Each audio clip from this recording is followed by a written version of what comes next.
আমার প্রিয় বন্ধুরা, প্রভুর বাক্যের প্রশংসা করো। আমি মা মার্সিলিনা হরু। তোমাদের সকলকে উষ্ণ শুভেচ্ছা।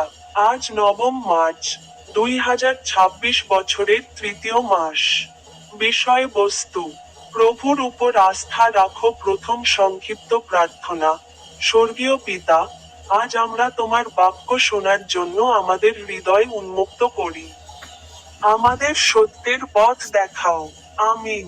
বাইবেলে তার একটি বাণী উল্লেখ করে, হিতোপদেশ অধ্যায় 3:5, তোমার সমস্ত হৃদয় দিয়ে প্রভুর উপর আস্থা রাখো। অর্থ: মানুষের উচিত ঈশ্বরের নির্দেশনায় বিশ্বাস করা, নিজের বোধগম্যতার উপর নয়। শেষ প্রার্থনা: প্রভু, আমাদের প্রতিটি পরিস্থিতিতে তোমার উপর আস্থা রাখতে শেখাও। আমিন। তোমাদের সকলকে উষ্ণ শুভেচ্ছা। আমার ইউটিউব চ্যানেলের সোয়াইপ বোতামে ক্লিক করতে ভুলবেন না।